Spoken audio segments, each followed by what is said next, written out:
صليت على إبراهيم وعلى آل إبراهيم إنك حميد مجيد. اللهم بارك على محمد وعلى آل محمد كما باركت على إبراهيم وعلى آل إبراهيم إنك حميد مجيد. بلغ العلا بكماله كشف الدجى بجماله حسنت جميع خصاله صلوا عليه وآله. بلغ العلا بكماله كشف الدجى بجماله حسنت جميع خصاله صلوا عليه وآله. لا إله إلا الله جل لا إله إلا الله لا إله إلا الله جل لا إله إلا الله لا إله إلا الله محمد رسول الله সাল্লাল্লাহু আলাইহি ওয়াসাল্লাম। সকলে মুহাব্বতের সাথে একবার পড়ি সাল্লাল্লাহু আলাইহি ওয়াসাল্লাম। আলহামদুলিল্লাহ, তালিমুল কোরআন ওয়াস সুন্নাহ মহিলা মাদ্রাসার উদ্যোগে আয়োজিত চতুর্থ বাৎসরিক ওয়াজ মাহফিলের সম্মানিত সভাপতি, মঞ্চে উপবিষ্ট দিগার উলামায়ে কেরাম, আমার সামনে উপস্থিত দিন দরদি ইসলাম প্রিয় কোরআন প্রিয় মুরব্বিয়ানে আযম, সমসাময়িক বন্ধু বান্ধব, যুবক ভাইয়েরা, মাসুম বাচ্চারা, পর্দার অন্তরালে সতী সাথী বিদুষী ইসলাম প্রিয় কোরআন প্রিয় মা ও বোনেরা, সর্বপ্রথম মহান রব্বুল আলামিনের নিকট শুকরিয়া জ্ঞাপন করছি যে মহান মালিক আমাদের সকলকে জান্নাতের বাগানে আসবার বসবার, কোরআন সুন্নাহ থেকে কিছু কথা আলোচনা করবার, শ্রবণ করবার তৌফিক দিয়েছেন। এই জন্য আমরা সকলে মিলে মুহাব্বতের সাথে ভক্তি ভরে উচ্চ আওয়াজ দিয়ে কালিমাতুল শুকর আদায় করি আলহামদুলিল্লাহ। মাহফিল খুব সুন্দর আয়োজন, সাউন্ড সিস্টেমও খুব ভালো, কিন্তু আসলে রোডের পারে হওয়াতে আওয়াজ ঠিকই হচ্ছে, কিন্তু দেখা যাচ্ছে গাড়িগুলো যাইতেছে, গাড়ির আওয়াজগুলোর কারণে আমাদের একটু ডিস্টার্ব হইতেছে। এখন কি করা যাবে, জায়গা নাই, মাহফিল করবার মতো জায়গা নাই। এখন গাজীপুর এটা তো বাংলাদেশের সব থেকে দামি জায়গা, এখানে কেউ খালি জায়গা রাখেও না, সবাই বড় বড় বিল্ডিং করে ফেলে। তো আসলে কিছু জায়গা খালি থাকা দরকার মাহফিল হওয়ার জন্য, বাচ্চাদের খেলাধুলার জন্য, ঈদগাহের জন্য, এরকম কিছু খালি জায়গা থাকা দরকার, যেখানে এলাকার মানুষজন কোনো একটা আয়োজন করতে পারবে। আজকে দেখেন কত সুন্দর আয়োজন, সব ঠিক আছে, কিন্তু রোডের পারে হওয়ার কারণে মনোযোগটা আপনাদের ওদিকে চলে যাচ্ছে, আমাদেরও মনোযোগ ওদিকে চলে যাচ্ছে। যাই হোক, কিছু করার নাই। তবে যদি আপনারা একটু খেয়ালের সাথে এদিকে শোনেন, তাহলে আমরাও হয়তো কিছু কথা বলে শান্তি পাবো, আপনারাও শুনে শান্তি পাবেন। যখন মানুষের মনোযোগ এদিকে চলে আসবে, তখন অন্য কোনো আওয়াজ তার কান দিয়ে ঢুকবে না, এটা বাস্তব। একটা বাচ্চা বা একটা ছেলে মনে করেন রাস্তা দিয়ে হেঁটে যাচ্ছে, মনে মনে কোনো একটা চিন্তা নিয়ে, ফিকির নিয়ে। যুবকদের চিন্তা তো যুবকদের মতোই হয়, মনে করেন একটা কিছু চিন্তা করতে করতে সে রাস্তা দিয়ে যাচ্ছে, পাশের দোকানে বসা আছে তার বাপ, বাপের সাথে আরো সাথী সঙ্গী, বন্ধু বান্ধব। বাপ ছেলেরা ডাকতেছে, এই সলিমউদ্দিন এদিকে আসো, কিন্তু সলিমউদ্দিনের খবর নাই। কারণ সলিমউদ্দিনের মাথার ভিতরে লোক আর এখন অমুক জায়গায় যাইতে হবে, অমুকের সাথে দেখা করতে বা অমুকের সাথে অপেক্ষা করতেছে এক জায়গায়, অমুকে ওই জায়গায় তার চিন্তা, যদিও হাঁটতেছে এদিক দিয়ে, কিন্তু তার মন আর দিল রয়েছে কোন জায়গায়, তার কাঙ্ক্ষিত বস্তু যেখানে সেইখানে। তো বাবা ডাক দিছে, বাবার ডাক তার কানে গেছে কিন্তু সে শুনে নাই, কারণ মনোযোগ অন্য জায়গায়। এরকম মনোযোগ যদি এদিকে দিতে পারেন তাহলে দেখা যাবে এই পাশ দিয়ে গাড়ি যাবে ঠিক, কিন্তু আমরা কিছু টের পাবো না। আমরা খালি মনোযোগ দিয়ে কোরআন হাদিসের কথা শুনবো ইনশাআল্লাহ। রাজি আছেন সবাই? আওয়াজ দিয়ে বলেন আল্লাহু আকবার। গাড়ির আওয়াজের থেকে তো আপনার আওয়াজ কম, কেমনে মনোযোগে দিকে আসবে? আরো জোরে আওয়াজ দিয়ে বলেন না আল্লাহু আকবার। এখনো হয় নাই। নির্বাচনের সময় আপনারা যে আওয়াজ দেন, সারা রাত 20-30-50 জন মানুষ পুরা এলাকা গরম করে ফেলায়। আমার ভাই তোমার ভাই এমন লাভ দিছে, নিজ দিয়ে লুঙ্গি খুলে পড়ে গেছে, খবর নেই, আছে না নাই? কথা কন আছে না নাই? মানে আমার ভাই তোমার ভাই কয়ে লাভ দিছে, নিজ দিয়ে লুঙ্গি খুলে পড়ে গেছে, খবর নেই। এত মনোযোগের সাথে আমার ভাই তোমার ভাই কইতেছে, পুরা এলাকা কাঁপতেছে। আপনি যদি ক্রিকেট খেলার মাঠে যান, ক্রিকেট খেলার মাঠে দেখবেন যখন ব্যাটসম্যান 6 মারে অথবা 4 মারে, কি আওয়াজ দিয়ে চিল্লানি দেয় মানুষ, দেয় না? দেয় না? মনে করেন বাংলাদেশ আর ভারতের খেলা যদি হয়, আর বাংলাদেশের কোন ব্যাটসম্যান ব্যাটিং করতেছে, 1 বলে 4 রান দরকার। বাংলাদেশের কোন ব্যাটসম্যান যদি এই 4টা শেষ বলে মারা দিতে পারে, এই 4-এর আওয়াজটা কি পরিমাণ হইব বন্ধ? এমন আওয়াজ হইব মানে আপনার 5 কিলোমিটার দূরের থেকে আওয়াজ শোনা যায়। কথা কোন ঠিক না? মুসলমান ঘুমায় থাকলে হবে নাকি? মুসলমানের আওয়াজ দিতে হবে, আল্লাহর নামের আওয়াজ বেশি বেশি দিতে হবে। আল্লাহর নামের আওয়াজ যত বেশি দিবেন, এলাকার ভিতর থেকে যত ধরনের শয়তান আর শয়তানিয়াতের বাহিনী আছে, মদ গাঁজা, যত ধরনের শয়তানি ফাজলামি, যত ধরনের জুয়ার আড্ডা, সব কিছু এলাকার থেকে দূর হবে। কথা বলেন ঠিক না ভাই? এই জন্য আল্লাহ তাআলার নামের আওয়াজ বেশি করে দেওয়ার জন্য রাজি আছেন সবাই ইনশাআল্লাহ? আল্লাহ আমাদের কবুল করুক, সকলে বলেন আমিন। আরো জোরে বলেন আমিন। আমি আপনাদের সামনে কালামে হাকিম থেকে সূরা আল আনকাবুতের 57 নম্বর আয়াত তেলাওয়াত করেছি। এর কারণ হইল, আমাকে আয়োজক যারা আপনাদের মাদ্রাসার মুহতামিম সাহেব, উনি আমাকে বলেছেন হযরত আপনার আলোচনার বিষয় থাকবে মৃত্যু এবং মৃত্যুর পরবর্তী বিষয় নিয়ে। তো এই সাথে মুনাসেবাত রেখে আমি আপনাদের সামনে কালামে হাকিমের সূরা আল আনকাবুতের 57 নম্বর আয়াত তেলাওয়াত করেছি।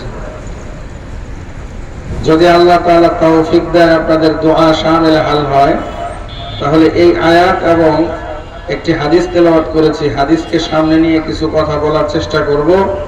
যদি আল্লাহ তৌফিক দেয়, আপনাদের দোয়া শামিল হাল হয়। কারণ কোরআনের কথা, কোরআনের ব্যাখ্যা, কোরআনের তাফসীর, এটা সবার দ্বারা সম্ভব নয়। আল্লাহ যাকে তৌফিক দেয় তার দ্বারা হয়, এছাড়া হয় না। কথা ঠিক না ঠিক? এই জন্য আল্লাহ তাআলার সাহায্য চাচ্ছি, আপনাদের কাছ থেকে দোয়া চাচ্ছি। এখানে অনেক মানুষ আছে যাদের দাড়িগুলো সাদা হয়ে গেছে। সাদা দাড়িওয়ালা মানুষের দোয়া খুব তাড়াতাড়ি কবুল হয়। হাদিসের মধ্যে আসছে, যখন কোনো সাদা দাড়িওয়ালা মানুষ আল্লাহ তাআলার কাছে কোনো দোয়া করে, আল্লাহ তাআলা বলেন এই দোয়া ফেরত দিতে আমি আল্লাহ শরম পাই। বলেন সুবহানাল্লাহ। এই জন্য সাদা দাড়িওয়ালা মানুষ যারা আছেন, বিশেষ করে তালবে ইলম আছেন, অনেক অনেক আলেম ওলামা আছেন, হাফেজে কোরআন আছেন, আপনারা যদি একটু দোয়া করেন তাহলে আমি আশাবাদী আল্লাহ তাআলা আমাকে 2-4টা কথা বলবার তৌফিক দিবেন। সেটা আপনারা দোয়া করতে রাজি আছেন সবাই ইনশাআল্লাহ? আল্লাহ তাআলা আমাকে তৌফিক দান করুন, সকলে বলি আমিন। আপনাদের সকলকে আমলের নিয়তে কথাগুলো শ্রবণ করবার তৌফিক দান করুন, সকলে বলি আমিন। কথা শুরু করার আগে আরো একটা ছোট্ট কথা, সেটা হলো মজলিসটা সুন্দর করতে হবে। দেখেন, আমাদের দেশে যেই পরিমাণ ওয়াজ নসিহত হয়, পৃথিবীর অন্য কোন দেশে এই পরিমাণ ওয়াজ নসিহত হয় বলে আমার জানা নাই। আপনাদের কি মনে হয়? আছে? বলেন আছে? আমাদের দেশে কথা বুঝতেছেন না? শুনতেছেন তো সবাই ইনশাআল্লাহ? এই একটা হর্ন একবার ভিতরে দাও, যেন আওয়াজটা এনে বেশি হয়। ঘোরাও। বাইরে আওয়াজ অনেক সুন্দর ক্লিয়ার আওয়াজ, বাইরে দরকার নাই, ভিতরে দরকার। কারণ ভিতরের আওয়াজটা যথেষ্ট পরিমাণের আওয়াজ আছে, কিন্তু তারপরেও গাড়ির আওয়াজের জন্য বানাইলে তো মাইক তোমার প্যান প্যান করবো। হরন একটা পারলে ঘুরাই দাও ভেতরে, যদি পারো। আমাদের দেশে যেই পরিমাণ ওয়াজ হয়, পৃথিবীর অন্য কোনো দেশে এত ওয়াজ হয় না। কতক্ষণ ঠিক না ঠিক? কিন্তু তারপরেও আমাদের দেশে যেই পরিমাণ মসজিদের জুতাচোর, এই পরিমাণ জুতা চোর পৃথিবীতে কোথাও আছে? আমাদের দেশে শুধু মসজিদের জুতা যে চুরি করে যে কটা চোর আছে, অন্যান্য দেশে মনে হয় এই পরিমাণ চোরও নাই। ঠিক না? এত চুরি হয়, আবার এত ওয়াজ হয়, এত ওয়াজের পরেও এত চুরি। কারণ কি? কারণ হইল মানুষ ওয়াজ শুনে কিন্তু মনোযোগ দিয়ে শুনে না। ওয়াজ ঘর পর্যন্ত নিয়ে যায় না, বাড়ি পর্যন্ত ওয়াজ নেয় না। এক কান দিয়ে শুনে আর এক কান দিয়ে ওয়াজ বের হয়ে যায়। কথা বলেন ঠিক না ভাই? এই জন্য ভাই মনোযোগের সাথে শুনতে হবে, আদবের সাথে শুনতে হবে। ধর্মীয় মজলিসের একটা আদব আছে, সব কামেরই আদব আছে। পৃথিবীতে কোনো কাজ নাই যে কাম আদব ছাড়া। প্রত্যেক কাজের একটা তরিকা আছে, সিস্টেম আছে, নিয়ম আছে। নিয়ম মোতাবেক কাজ করলে কাজে বরকত, নিয়ম মোতাবেক কাজ না করলে কাজে কোনো বরকত নাই। এই যে চায়ের দোকানদার চা বানাইতেছে, চা বানানোর একটা তরিকা আছে না নাই? কথা বলেন, আছে না নাই? তরিকা ছাড়া আপনি যতই চিনি দেন, চা পাতি দেন, চা হইব না। দুধ দিয়ে ভরপুর করে রাখছে, কিন্তু তরিকার বাইরে, সিস্টেমের বাইরে চা বানাইলে চা হয় না। অনেক বছর আগের কথা, ছোটবেলায় ওই সময় চা বানানোর তরিকা জানতাম না, কিন্তু খুব মনের ভিতরে চা খাওয়ার মন চাইছে, চা খাইতে মনে চাইছে, চা বানাবো। ঘরের মধ্যে সব আছে, চা পাতি আছে, দুধ আছে, চিনি আছে, সব। তা আমি মনে মনে বললাম একটু চা বানাই আজকে খাই।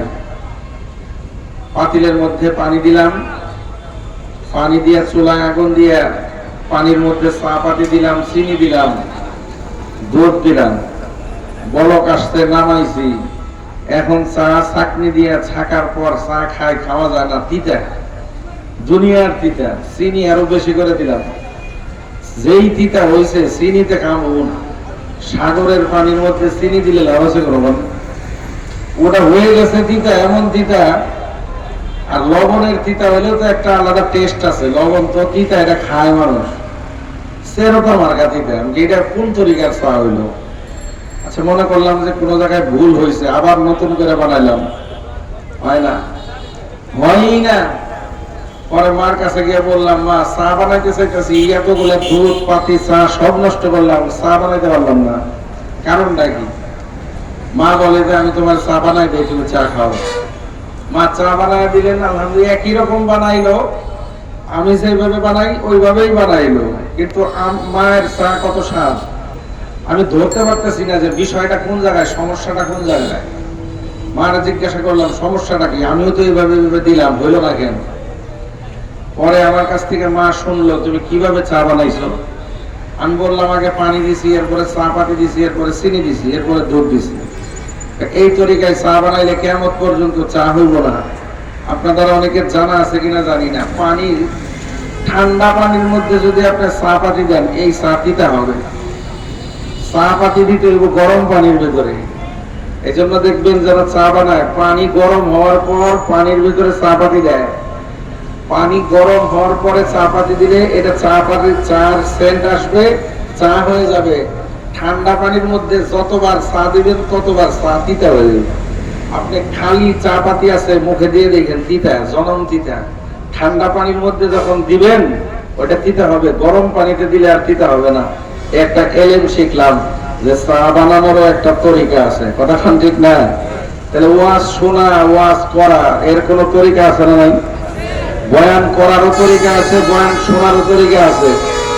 তরিকার বাইরে বয়ান করলেও বয়ান হবে না, বয়ান শুনলেও বয়ানে কোনো লাভ হবে না। চা যেমন ঠান্ডা পানিতে দিলে হয় না, বয়ানও শোনার জন্য যে সিস্টেম আছে, সিস্টেমের বাইরে বয়ান শুনলে কাজ হয় না। এই জন্য ভাই, এই যে আমরা বসছি, এটা বয়ান শোনার সিস্টেম হয় নাই। মিলে মিলে বসতে হবে, লাগায় লাগায় শরীরের সাথে বসতে হবে। এটাই বয়ান শোনার আদব, এটাই বয়ান শোনার নিয়ম। যদিও আপনি এইভাবেই ফাঁকা ফাঁকা বসে বয়ান শোনেন, বয়ান আপনি শুনবেন, কিন্তু এই বয়ানে যেটা ফায়দা হওয়ার কথা ছিল ওই ফায়দা হবে না। এখন আপনাদের কি এরকম সারা রাত বয়ান শুনবেন আর ফায়দা ছাড়া বয়ান শুনে কোনো লাভ আছে আপনাদের? আমার বলেন, সারা রাত বয়ান শুনলেন কিন্তু যেই বয়ানে কোনো লাভ নাই, আপনিও জানেন, এই বয়ান শুনে লাভ কি? আপনারা একটু ভেতরের দিকে কষ্ট করে আসেন, মিলে মিলে বসেন, 10 মিনিট শুনেন, আধা ঘন্টা শুনেন, বেশি লম্বা বয়ান দরকার নাই, অল্প বয়ানই আমার আর আপনার জন্য যথেষ্ট হইবে, যদি আমরা আদব অনুযায়ী বয়ান করতে পারি আর বয়ান শুনতে পারি। এই জন্য মেহরবানি করে ভাই, আলহামদুলিল্লাহ এই জায়গাটা অনেক সুন্দর হয়ে গেছে। আরেকটু এই যে মাঝখানে একটা বড় জায়গা আছে, জায়গায় 4-5টা ল্যাংড়া শয়তান বসা আছে। আমি দেখতেছি, আপনারা দেখতেছেন না, আমার চোখের পাওয়ার আছে, এই জন্য আমি দেখতেছি। আপনার চোখের পাওয়ার নাই দেখে দেখতেছেন না। অনেক কিছু আছে দুনিয়াতে, একই জিনিস একজন দেখে একজন দেখে না, আছে না নাই? এই যে ভাইগো সামনে দিয়ে তো একবার অনেক, একটা ল্যাংড়া, একটা কানা, একটা ট্যাগরা শয়তান, সব এদিক দিয়ে ভিড় করছে। এই শয়তান মাঝখানে বসাইয়া ওয়াজ শুনলে সারা রাত ফজিলত আছে? কথা কন, কোন ফজিলত আছে? শরীরের মধ্যে গোবর, শরীরের কাপড়ের মধ্যে গোবর লাগাইয়া এই কাপড় পরলে সারা রাত নামাজ, কোন ফায়দা আছে? জোরে বলেন, ফায়দা আছে? শয়তান পাক না নাপাক? জোরে বলেন, শয়তান পাক না নাপাক? এটা নাপাক। এটা আপনার কাছে বয়ে থাকলে, ওই যে ভাই সামনে বয়ে থাকলে ওই ওয়াজে কাজ হবে না। সারা রাত ওয়াজ শুনবেন, শয়তানের পাশে বসাই ওয়াজ শুনলে কোনো ফায়দা হবে না। যদি আপনি শয়তান দূর করে বসেন, ইনশাআল্লাহ আপনার ফায়দা হবে। আল্লাহ আমাদের তৌফিক দান করুন, সকলে বলেন আমিন। একটু সামনের দিকে আসেন, সামনের দিকে আসেন, আসেন না, আসেন। আরে আজকে তো বসে পড়ছেন, এটাই তো ইসলাম, এইটাই তো ইসলাম। ইসলাম এমন সৌন্দর্য, ধনী গরিব যত মানুষ আছে সব মানুষ এক কাতারে নামাজ পড়ে, এক জায়গায় বসে এক ইমামের বয়ান শুনে। কথা বলেন ঠিক না বলি? ইসলামের সৌন্দর্য। এখানে থাকতে পারে কেউ কোটিপতি, কেউ থাকতে পারে গার্মেন্টস কর্মী, কেউ থাকতে পারে চায়ের দোকানদার, কেউ থাকতে পারে বাদাম বিক্রেতা। এই চায়ের দোকানদার, বাদাম বিক্রেতা, গার্মেন্টস এর মালিক, গার্মেন্টস এর ম্যানেজার, গার্মেন্টস এর ফোরম্যান সহ যত পদ পদবীর মালিক আছে, ইসলাম বলছে সব এক কাতারে দাঁড়ায় নামাজ পড়বে, কোনো ভেদাভেদ চলবে না। কথা বলেন ঠিক না বেঠিক? এইটাই তো আমরা না এখন বৈষম্য বিরোধী সরকার, বৈষম্য দূর করবার লেগে আইছি। আর আমরা বসার ভিতরে বৈষম্য করে রাখলে কেমন হইব? কোনো বৈষম্য রাখা যাবে না ইনশাআল্লাহ। আল্লাহ আমাদের সকলকে মনোযোগের সাথে আমলের নিয়তে শোনার তৌফিক দান করুন, বলেন আমিন। আরো জোরে বলেন আমিন। পবিত্র কোরআনের মধ্যে আল্লাহ তাআলা 6666 আয়াত নাযিল করছেন। পবিত্র কোরআনের মধ্যে আল্লাহ যে আয়াতগুলো নাযিল করছেন, এই আয়াতগুলা কি শুধু মুসলমানের জন্য না সারা দুনিয়ার সব মানুষের জন্য? জোরে বলেন। কিন্তু সারা দুনিয়ার সব মানুষ কি পবিত্র কোরআনের আয়াতগুলো মানে? সারা দুনিয়ার সব মানুষ মানা তো দূরের কথা, অনেক মুসলমান আছে যারা পবিত্র কোরআনের সবকিছু মানে না। কথা কোন ঠিক না বাজে? ও বন্ধু, যিনি ঘুষ খায়, অনেক মুসলমান আছে ঘুষখোর, আছে না নাই? কোরআনে মুসলমানদেরকে ঘুষ খাইবার জন্য নিষেধ করছেন।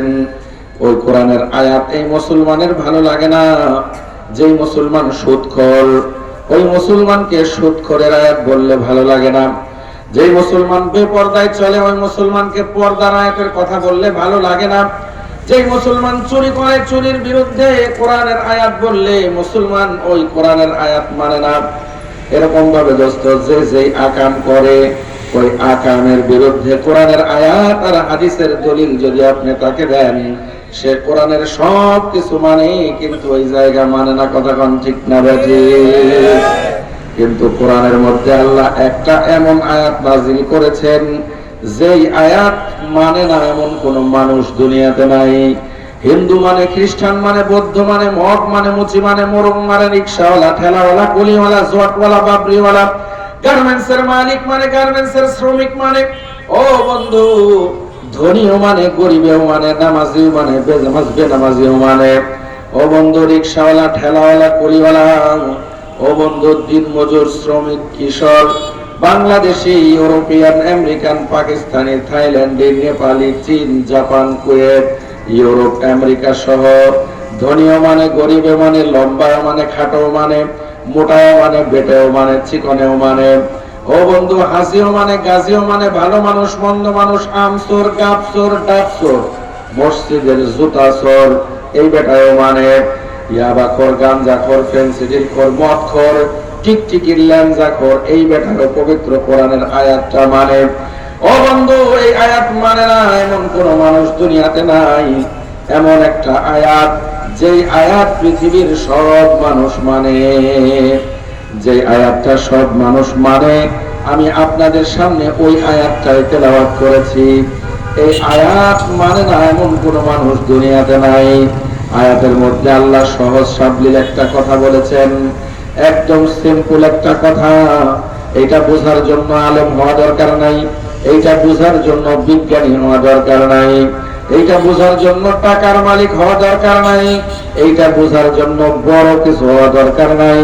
স্বাভাবিক থেকে স্বাভাবিক মানুষও পবিত্র কোরআনের এই কথাটা বুঝবে। আল্লাহ তাআলা বলেন, কুল্লু নাফসিন যায়িকাতুল মাউত সুম্মা ইলাইনা তুরজাউন। আল্লাহ তাআলা বলে, ও দুনিয়ার মানুষ, সারা দুনিয়ার সকল মানুষকে মৃত্যুর স্বাদ গ্রহণ করতে হবে। সারা দুনিয়ার সব মানুষ মারা যাবে কি যাবে না? আল্লাহ মানুষ খালি বলেন নাই, আল্লাহ বলেছেন কুল্লু নফস। নফস শব্দের অর্থ হলো আত্মা। যার জান আছে সেই মারা যাবে। জান যার আছে, মানুষ হোক, দানব হোক, গাছ হোক, পালা হোক, যত ধরনের যত জীবজন্তু পৃথিবীতে আছে, যাদের জান আছে সবাই মারা যাবে। কথা বলেন ঠিক না? সারা দুনিয়ার সব মানুষ মারা যাবে কি যাবে না? সারা দুনিয়ার সব মানুষ মারা যাবে কি যাবে না?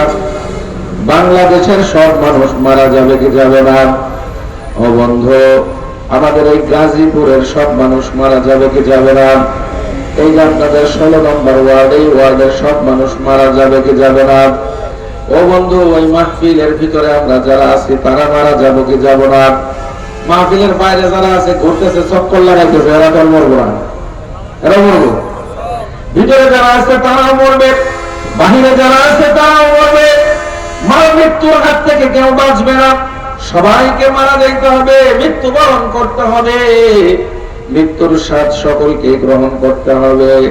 ধনী হইলেও মরবেন, গরিব হইলেও মরবেন। ও বন্ধু, আপনি খুব দুনিয়াতে ভালো চলেন তো আপনি মরবেন। দুনিয়াতে যারা খাওয়ার পায় না তারাও মরবে। কথা কোন ঠিক না বাজি? নামাজ পড়লেও মরবেন, নামাজ না পড়লেও মরবেন। হাজী সাহেবও মরবেন, আর গাজী সাহেবও মরবেন। ও বন্ধু, ভালো মানুষ মরবে, মন্দ মানুষ মরবে। ও বন্ধু, যারা নাকি ভালো মানুষ তারা যেমন মারা যাবে, যারা চুরি করে, বাটপারি করে, ছিনতাই করে, রাহাজানি করে, জুয়া খেলে, মদ খায়, গাঁজা খায়, তারাও মরবে কি মরবে না? জোরে জোরে কন। সবাই মারা যাবে। মৃত্যুর হাত থেকে কেউ বাঁচবে না। মৃত্যুর হাত থেকে পৃথিবীর কোনো মানুষ বাঁচবে না। কথা বলেন ঠিক না? আমি আর আপনি সবাই মারা যাবো কি যাব না? কথা বুঝতেছেন? ক্লিয়ার? সবাই মারা যাবে কি যাবে না? এখানে যারা আছে সবাই মরবে কি মরবে না? নামাজ যারা পড়ে না তারা মরবে কি মরবে না? আজকে এখানে আমরা যারা বসছি 2-4 জন এরকম আছে না নাই, যারা আজকে এক ওয়াক্ত নামাজও পড়ে নাই? বলেন আছে না নাই? মারা যাবে কি যাবে না?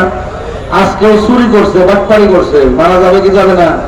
চার দোকানে চা খায়, চা ওয়ালারে কইছে একটা বিড়ি দে, এই বেটা বিড়ি দেওয়ার লেগে পিছন দিকে ঘুরছে, সামনে বরমের ভিতরে চকলেট 4-5টা তার পকেটে। আছে না নাই? এরকম লোক বাংলাদেশে আছে না নাই? কথা কোন আছে না নাই? বাদাম কিনতে গেছে, বাদাম বাদাম যারা বিক্রি করে তারা কি বড় ব্যবসায়ী না ছোট ব্যবসায়ী? বাদাম এই পিছনে কথা থাকে আমার,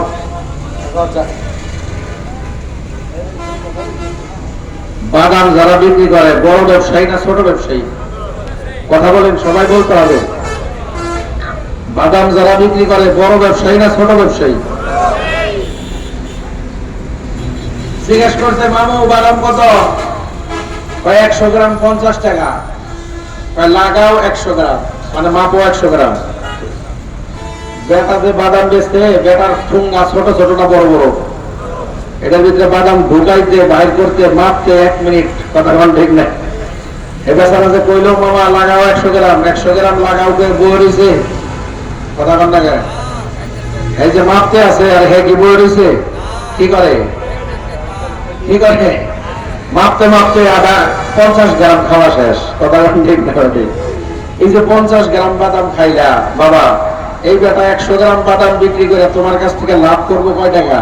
তুমি যে 50 গ্রাম খায়া ফেলাইলা, ফ্রি খাও, এইরকম কাস্টমার যদি এই দিনে 5 জন পায় তাহলে ওর ব্যবসা শেষ। কথা বলেন ঠিক না বেঠিক? কথা বলেন ঠিক না বেঠিক?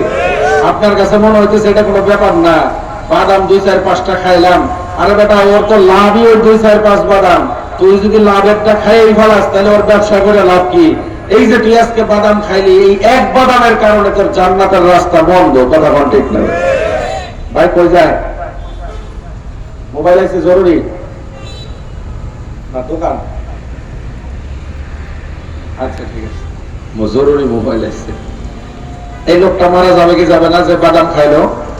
বলেন মারা যাবে কি যাবে না? আমরা সবাই বলতেছি মারা যাবো মারা যাবো মারা যাবো, মরে যাবে, সব মানুষ মরে যাবে। মানুষ মৃত্যুর ব্যাপারে যতটা বেশি জানে ঠিক ততটাই অস্বীকার করে। পৃথিবীর কোন মানুষ আছে যে জানে না যে মানুষ মারা যাবে? এটা জানে না? আছে? পৃথিবীর অনেক জ্ঞান আছে যেটা আমি জানি না, আপনিও জানেন না। পৃথিবীতে অনেক বিজ্ঞান আছে যেটা আমি আর আপনি জানি না। পৃথিবীতে অনেক বিষয় আছে যেগুলো আমি জানি না, আপনি জানেন না। মারা যাবে না, মারা যাবে এইটা জানে না এমন মানুষ পৃথিবীতে আছে। কিন্তু আপনি বলেন মানুষের মৃত্যুর প্রতি কোনো চিন্তা আছে? বলেন মানুষের মৃত্যুর প্রতি কোনো চিন্তা আছে?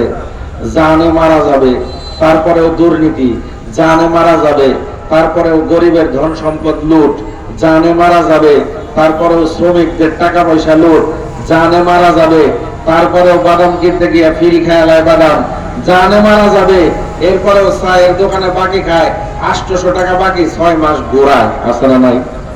টাকা চাইতে গেলে বেটা আমি কি গেছি এলাকার থেকে আসি, আরে বেটা ওই বেটার ব্যবসায় তো 2000 টাকার ব্যবসা, 800 টাকা তুই খায় বই রয়েছ, ওই বেটা ব্যবসা করবো। আছে না নাই? অদস্ত সবাই ভালো করে খেয়াল করে শোনেন, আমি আর আপনি কেউ বাঁচবো না, মারা যাব। ও বন্ধু, আপনি যখন মারা যাবেন দুনিয়ার সব নিয়ম মতো চলবে, খালি আপনি থাকবেন না। আপনার ফ্যামিলিতে কত মানুষ ছিল যারা দুনিয়া থেকে চলে গেছে? আপনার ফ্যামিলিতে কোনো অসুবিধা হয় নাই, 2-4 দিন কাঁদছে, 2-4-5 দিন কাঁদছে, বছর বছর মাঝে মাঝে আয়োজন করে অনুষ্ঠান, দোয়া অনুষ্ঠান, একটু কাঁদে। কিন্তু আপনি না থাকাতে তার জীবন থেমে রয় নাই, দুনিয়ার সব কিছু চলে, খালি যে মারা গেছে সে নাই। কথা কোন ঠিক না বেঠিক? ও বন্ধু, যারা দুর্নীতি করে, ও বন্ধু দুর্নীতি কিসের জন্য করে? বাড়ি করছে, গাড়ি করছে, 20 তলা বিল্ডিং এর মালিক হয়ে গেছে, ফ্যাক্টরির মালিক হয়ে গেছে, মৃত্যুবরণ করছে তো যেই কাফন, রিকশাওয়ালা মৃত্যুবরণ করছে তো ওই একই 3 কাপড়ের কাফন। কথা কোন ঠিক না বেঠিক? 1000 কোটি টাকার মালিক, একটা টাকাও তার সাথে কবরে নিয়ে যাওয়ার কোনো সুযোগ নাই, মৃত্যুবরণ করছে তো তার সব কিছু দুনিয়ায় রেখে যেতে হবে। ও বন্ধু, আমরা সবাই মারা যাব, দিলটা একটু নরম করেন, আমার দিকে তাকান, আমরা সবাই মারা যাব। কথা কোন ঠিক না বেঠিক? এখন আপনাদেরকে একটা কথা জিজ্ঞাসা করি, জবাব দেন। আমরা সকলেই মারা যাব, কিন্তু কে কখন মারা যাব জানা আছে নাকি? মরতে হবে সন্দেহ নাই, কখন মরবেন জানা নাই। মরতে হবে সন্দেহ নাই, কখন মরবেন জানা নাই। মৃত্যুর কাছ থেকে পালিয়ে যাওয়ার কোনো ব্যবস্থা নাই। এমন যদি বিষয় থাকতো মৃত্যুর কাছ থেকে পালানো যাইতো তো পালায় যাইতাম, কিন্তু মৃত্যুর হাত থেকে পালানোর কোনো সুযোগ নাই। আজরাইল আলাইহিস সালাতু ওয়াস সালাম এমন এক ফেরেশতা, এই ফেরেশতার কাছ থেকে পৃথিবীর কোনো মানুষ পালাইতে পারবে না। কথা কোন ঠিক না বেঠিক?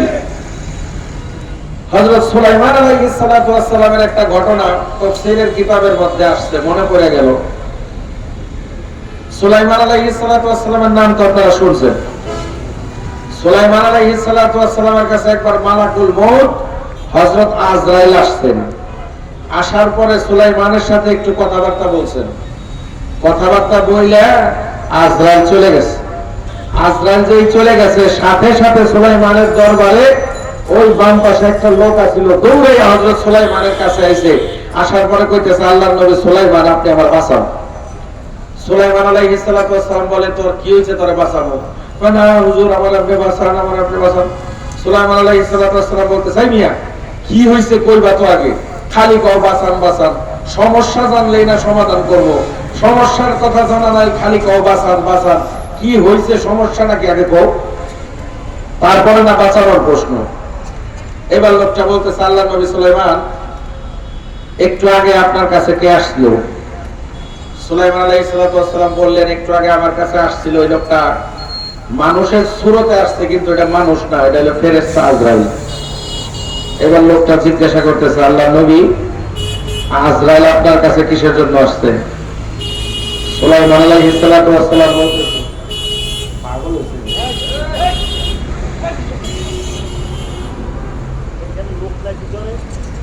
সুলাইমান আলাইহিস সালাম বলতেছে, আমার কাছে যে লোকটা আসছে এটা কিন্তু মানুষ না, এটা ফেরেশতা আজরাইল, আইছে মানুষের রূপে। এবার লোকটা বলতেছে, আপনার কাছে আজরাইল ফেরেশতা কেন আসছে? আমার সাথে দরকার আছে, কথা ছিল, এই জন্য আসছে। আমি আল্লাহর নবী, সে আল্লাহর ফেরেশতা। ফেরেশতা যে কোনো সব নবীর কাছে আসতে পারে, এটা নিয়ে তোমার তো মাথা ব্যথা কেন? হুজুর, মাথা ব্যথা ছিল না, কিন্তু মাথা ব্যথা হয়েছে। কেমনে মাথা ব্যথা হইল?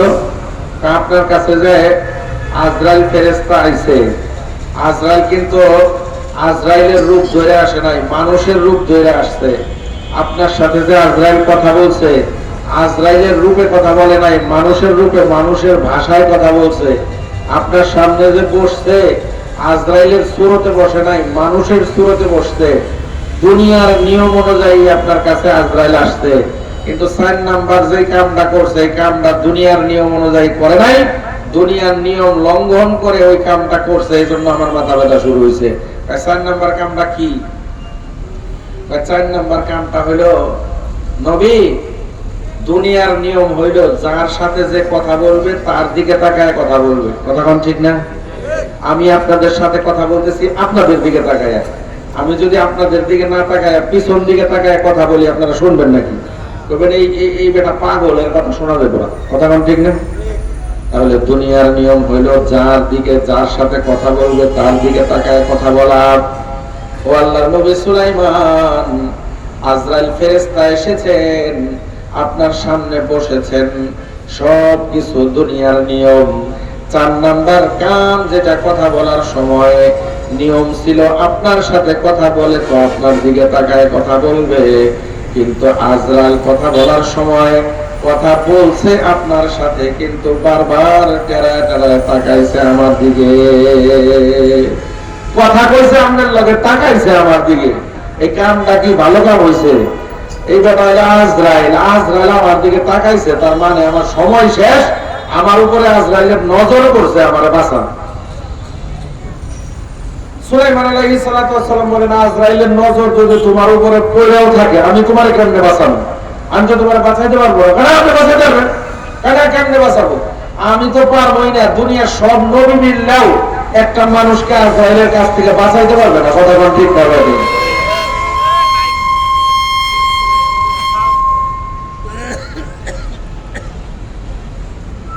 আরে আজরাইল লাগে নাকি? দুনিয়াতে এমন কিছু সময় আছে, এই সময় কেউ কাউরে বাঁচাইতে পারে না। কথা কোন ঠিক না বেটি? এই যে দেখেন নাই কয়েকদিন আগে বাঁচাইতে পারছে, এরা তো মনে করছিল আমরা কিয়ামত পর্যন্ত হায়াত পাবো, আর কিয়ামত পর্যন্ত সব খাবো। খাইতে আসছে? কথা কোন খাইতে পারছে? কিন্তু মানুষের ধরা এত কঠিন ধরা, আজরাইলের ধরা কেমন কঠিন হইতে পারে এবার বুঝলাম। আজরাইল যাকে ধরবে, আজরাইলের কাছ থেকে কেউ রক্ষা পাবে না। কথা কোন ঠিক না বেটি? আজকে যারা দুনিয়ায়, একটা কথা ভালো করে খেয়াল করে শুনবেন, যে সমস্ত লোকজন মানুষের উপরে জুলুম করে ক্ষমতার কারণে, নিজের পয়সা আছে, গরিবরে মানুষ মনে করে না। ও বন্ধু, দুনিয়াতে তুমি কাউকে পাত্তা দাও না, তুমি এত অহংকারী, তোমার কাছে কেউ ভিড়তে পারে না, ঘেঁষতে পারে না, মানুষের উপরে জুলুম নির্যাতন করো। আজরাইল যেদিন তোমার কাছে আসবে সেদিন বুঝবা মজা। পিটাইতে পিটাইতে তোমার হাড্ডির মাথার হাড্ডি ভেঙে যাবে। কথা বলেন ঠিক না? আজরাইল আলাইহিস সালাম যখন ধরবেন, আজরাইলের কাছ থেকে কেউ পালাইতে পারবে না। কিন্তু এই লোকটাও তো কম না, লোকটাও তো সুলাইমানের দোস্ত, সুলাইমানের বন্ধু। যেই লোকটা যত বড় থাকে, তার বন্ধুর বুদ্ধি শুদ্ধি তত বেশি থাকে। কথা কোন ঠিক না? সুলাইমান আলাইহিস সালাম একজন নবী, নবীর বন্ধু তো নবীর মতোই বুদ্ধিমান। এই জন্য এই লোকটা বলতেছে, আল্লাহর নবী সুলাইমান, দুনিয়ার অন্য কোন নবীর কথা বাদ দেন, আপনি তো এমন একজন নবী, আপনি অনেক শক্তিশালী নবী, আপনি চাইলেই আমাকে আজরাইলের কাছ থেকে বাঁচাইতে পারবেন। হযরত সুলাইমান বলল, না আমি পারবো না। এইবার লোকটা বলতেছে, আল্লাহর নবী গো, আপনি তো অন্যান্য নবীদের মতো নবী নন, আপনি তো সাধারণ কোন নবী নন, আপনি নবী আবার সাথে সাথে বাদশাহ। হযরত সুলাইমান নবীও ছিলেন, সাথে সাথে বাদশাও ছিলেন। কথা বলেন ঠিক না? হযরত সুলাইমান নবী ছিলেন, শুধু নবী ছিলেন তাই নয়, হযরত সুলাইমান বাদশাহ ছিলেন। ছোটখাটো রাষ্ট্রের বাদশাহ নয়, হযরত সুলাইমান একই সাথে পুরো দুনিয়ার বাদশাহ ছিল। একই সাথে পুরা দুনিয়ার বাদশাহ। আমাদের মতো এই ছোট্ট 55,000 বর্গ মাইলের বাংলাদেশের বাদশাহ নয়, আমেরিকার বাদশাহ নয়, ও বন্ধু ইন্ডিয়ার বাদশাহ নয়, সারা দুনিয়ার বাদশাহ ছিলেন হযরত সুলাইমান। পৃথিবীর ইতিহাসে মাত্র 4 জন মানুষ, কয়জন? মাত্র 4 জন মানুষ একই সাথে পুরা দুনিয়ার বাদশাহী করেছেন। এর মধ্যে 2 জন মুসলমান, 2 জন হলেন কাফের। 2 জন মুসলমান, আল্লাহ তাদের নাম কোরআনের মধ্যে বলছেন, একজন হযরত সুলাইমান, আরেকজন হলেন হযরত যুলকারনাইন আলাইহিস সালাতু ওয়াস সালাম। হুজুর গণনা দাম দেন না, কয় হুজুররা বুঝে কি জানে কি, হুজুর কাছে যে জ্ঞান আছে আপনার দুনিয়ায় কারো কাছে জ্ঞান নাই। মানেন না মানেন, এটাই সত্য কথা। আপনি ঠিক কইলেও ঠিক, না কইলেও ঠিক, আর পড়া লাগবো না ঠিক। কিছু বিষয়ের এলেম আছে, এটা হুজুররা সারা দুনিয়ায় কারো জানে না। বুঝছেন কথা?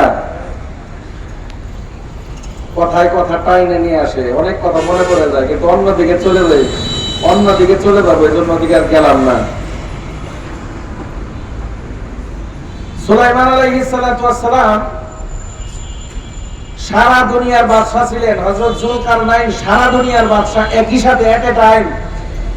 এই 2 জন মুসলমান আর কাফের 2 জনের নাম আজকে কইতাম না, একদিনে সবকিছু পাওয়া যাবে না, ওটা থাক কিছু।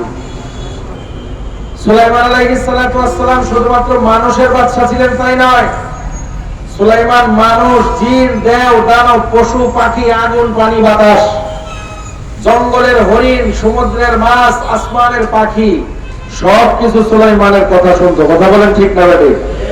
কোরআনের মধ্যে আল্লাহ তাআলা বলেন, ওয়ালি সুলাইমান আর-রিহা গুদুহা শাহরুন ওয়া রাহুহা শাহর ওয়া আরসালনা লাহু আইনাল কিতর ওয়া মিনাল জিন্নি মান ইয়া'মালু বাইনা ইয়াদাইহি বিইذনি রাব্বিহি ওয়া মান ইয়াযিগ মিনহুম আন আমরিনা নুযিকুহু মিন আযাবিস সাঈর। আল্লাহ তাআলা বলেন, আমি সুলাইমানকে এমন একটা রাজত্ব দান করেছিলাম, জিন, দেব, দানব, আগুন, পানি, বাতাস সকলকে সুলাইমানের অধীন করে দিয়েছিলাম। বলেন সুবহানাল্লাহ। বাতাসকে আমি এমন ভাবে সুলাইমানের অধীন করে দিয়েছিলাম, বাতাস সকাল বেলা সুলাইমানের হুকুমে 3 মাসের রাস্তা, 1 মাসের রাস্তা দৌড় দিত, আবার বিকাল বেলা বাতাস সুলাইমানের হুকুমে আরো 1 মাসের রাস্তা দৌড় দিত। বলেন সুবহানাল্লাহ। বা সুলাইমা দাদমুল কো সরওয়ারি, বা সুলাইমা দাদমুল কো সরওয়ারি, সুদমতি এ খাতে মাসদাহু পরে। বা সুলাইমা দাদমুল কো সরওয়ারি, বা সুলাইমা দাদমুল কো সরওয়ারি, সুদমতি এ খাতে মাসদাহু পরে। আল্লাহ তাআলা সুলাইমানকে এমন একটি রাজত্ব দান করেছিলেন, সেই রাজত্বের জিন, দেব, দানব, পশু, পাখি, আগুন, পানি, বাতাস সবকিছু সুলাইমানের কথা শুনতো। বলেন সুবহানাল্লাহ। এবার লোকটা বলতেছে, আল্লাহ নবী সুলাইমান, আপনি বাতাস তো আপনার কথা শুনে, বাতাসে একটু হুকুম দেন, বাতাস যেন আমাকে এখান থেকে 500 মাইল দূরের এক জায়গায় রেখে আসে, তাইলে তো আর তাহলে আমার খুঁজতে পারবো না। বাতাসকে একটু হুকুম দেন। সুলাইমান আলাইহিস সালাতু ওয়াস সালাম মনে মনে বলতেছে, আরে সান্ধু, তুমি 500 মাইল দূরে, 1000 মাইল দূরে, 5000 মাইল দূরে, যেখানেই তুমি যাও, আজরাইল তোমাকে ঠিকই খুঁজে খুঁজে বের করবে। কথা বলেন ঠিক না? কিন্তু বারবার বলার কারণে সুলাইমান আলাইহিস সালাতু ওয়াস সালাম বললেন, ঠিক আছে, এই বাতাস এদিকে আসো, আমার এই দোস্ত ভয় পায়, আজরাইল নাকি তাকে ধরবে, আজরাইলের হাত থেকে বাঁচতে চায়। যদিও সে আজরাইলের কাছ থেকে বাঁচতে পারবে না, যদি আজরাইল তার উপরে নজর দিয়ে থাকে তো বাঁচতে পারবে না। কিন্তু আমার দোস্ত বারবার আমারে বলতেছে, আমি যদি আমার দোস্তের মরার আগের একটা রিকোয়েস্ট না রাখি তাহলে খারাপ দেখা যায়। তোমারে হুকুম দিলাম, তুমি এই লোকটার এখান থেকে নিয়ে 500 মাইল দূরে এক জায়গায় রেখে আসো। তো বাতাসকে হুকুম দেওয়ার সাথে সাথে বাতাস এই লোকটারে নিয়ে মুহূর্তের ভিতরে 500 মাইল দূরের এক জায়গায় ফালাই দিয়ে আসছে। বাতাসের এই ক্ষমতা আছে না ভাই? বাতাসের এই ক্ষমতা যা আছে এটা ওয়াজ করে বোঝানো দরকার না, এটা আপনারা ভালো জানেন। কথা বলেন ঠিক না বেটি? বাতাস লোকটারে 500 মাইল দূরে ফেলে দিয়ে আসছে, কিন্তু ওর তো আসলে সময় নাই। আজরাইল আলাইহিস সালাতু ওয়াস সালাম 500 মাইল দূরের ওই জায়গায় গিয়ে হাজির। যাওয়ার পরে ওর জান কবজ করে দিয়েছে। জান কবজ করার পর আজরাইলের মনের ভিতরে একটা প্রশ্ন। আজরাইল চিন্তা করলো এই প্রশ্নের জবাবটা সুলাইমান ছাড়া কেউ দিতে পারবে না। সুলাইমানের কাছে আজরাইল আবার আসছে, ও দরজার সামনে থেকে সালাম দিয়েছে, আসসালামু আলাইকুম সুলাইমান, আপনার কাছে একটা প্রশ্ন আছে, এই প্রশ্নের জবাব জানার জন্য আসছি, মেহেরবানি করে আমার প্রশ্নের জবাব দেন। সুলাইমান আলাইহিস সালাতু ওয়াস সালাম বললেন, আজরাইল তাড়াতাড়ি আসো, এখানে বসো, তোমার প্রশ্নের জবাব আমি পরে দিব, আগে আমার প্রশ্নের জবাব তুমি দিয়ে লও। আজরাইল কয়, আল্লাহর নবী আমি আগে আইছি, আমার প্রশ্নের জবাবটা আপনি আগে দিবেন না? হযরত সুলাইমান কয়, বেটা আগে পরে বুঝি না, চুপচাপ বল, আমার প্রশ্নের জবাব আগে। আপনারা কোন না নবীর পাওয়ার বেশি না ফেরেশতার পাওয়ার? নবীর পাওয়ার না ফেরেশতার? ঘটনা শুনেন নাই? মুসা নবীর কাছে গিয়েছিল, আজরাইল থাপড়ায় চোখ ফালাই দিয়েছে, শুনছেন নি ঘটনা? সাগরের পারে যাইতেছে, একদিকে দেখে যে মুসা আলাইহিস সালাতু ওয়াস সালাম সাগরের পারে টেনশন লয়ে ঘুরতেছে, পায়চারি করতেছে। আজরাইল চিন্তা করলো একটু দেখা দিয়ে যায়, নবী যেহেতু মুসা নবী, একটু দেখা করে যাই।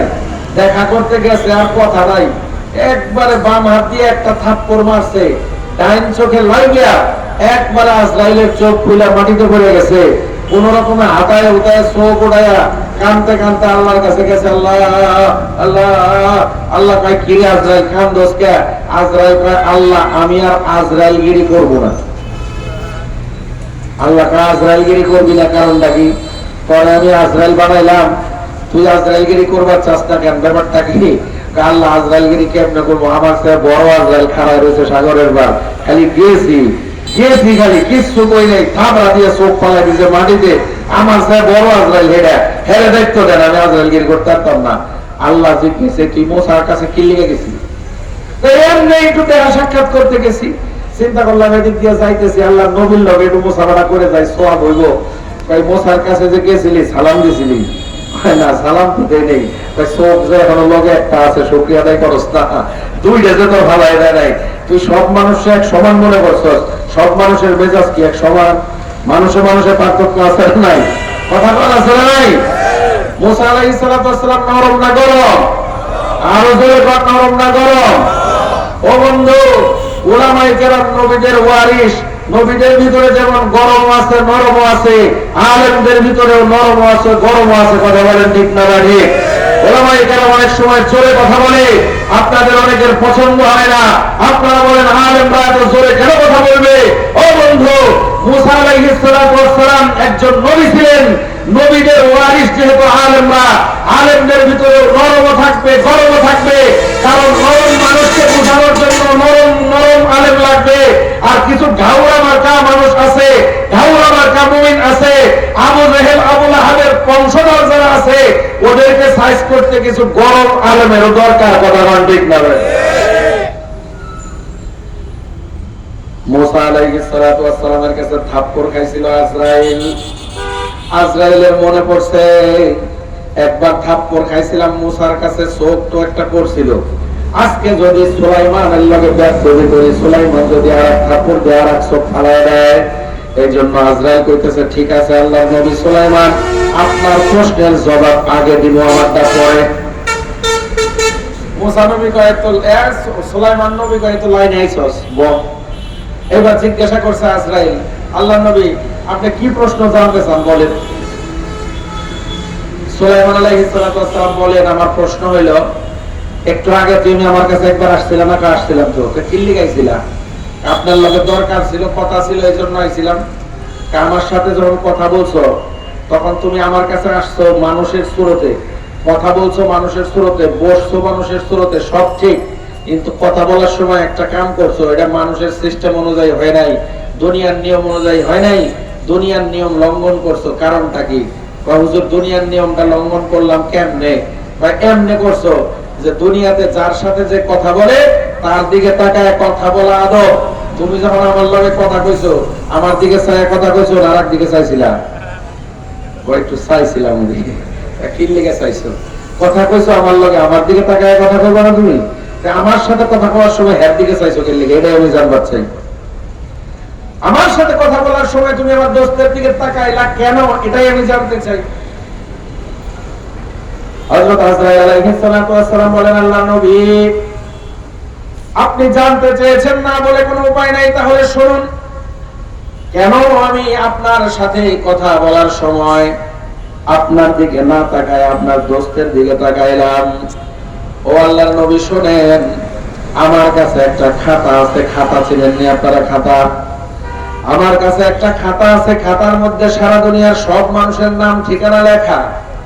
প্রত্যেকটা মানুষের পাশে এসে কোথায় মৃত্যুবরণ করবে, কখন মৃত্যুবরণ করবে, সময় সহ, ঘন্টা, মিনিট, সেকেন্ড সহ লেখা। আমার খাতায় যার মৃত্যু যেখানে লেখা সেখানেই তার মৃত্যু হয়। আজ পর্যন্ত আমার খাতায় লেখা তার ব্যতিক্রম কারো মৃত্যু হয় নাই। ও ভবিষ্যতেও কিয়ামত পর্যন্ত আমার খাতায় যার মৃত্যু যেখানে লেখা আছে সেখানেই হবে, এর ব্যতিক্রম হওয়ার কোনো সম্ভাবনা নাই। ও আল্লাহর নবী, আমি যখন আপনার কাছে আসলাম প্রথমবার, আসার আগে আমি আমার খাতাটা খুলছি। খাতার ভিতরে দেখলাম একজন মানুষ, বাপের নাম অমুক, দাদার নাম অমুক। এই লোকটার মৃত্যু হবে সুলাইমানের দরবার থেকে 500 মাইল দূরের এক জায়গায়, মাত্র 2 মিনিট পরে। কয় মিনিট পরে? কয় মিনিট পরে? 2 মিনিট পর। আমি খাতা খুলে দেখলাম একজন মানুষ, নাম অমুক, বাপের নাম অমুক। এই লোকটা সুলাইমানের দোস্ত, সুলাইমানের দরবারের পাশেই তার বাড়ি, কিন্তু ওর মৃত্যু হইব সুলাইমানের দরবার থেকে 500 মাইল দূরের এক জায়গায়, মাত্র 2 মিনিট পর। তা আমি চিন্তা করলাম, এই লোকটার বাড়ি সুলাইমানের দরবারের পাশে, মরবো গিয়া 500 মাইল দূর, কারণটা কি? দেখি কোনো কারণ জানা যায় কিনা, সুলাইমানের দরবার দিয়ে একটু ঘুরে যাই। এই জন্যই আমি আপনার কাছে প্রথমবার আসছিলাম। আসার পরে আপনার লগে কথা কইতেছি আর ওই লোকটারে খুঁজতে আছি, কারণ এই লোকটা তো থাকে আপনার দরবারের পাশেই, পাওয়া যায় কিনা।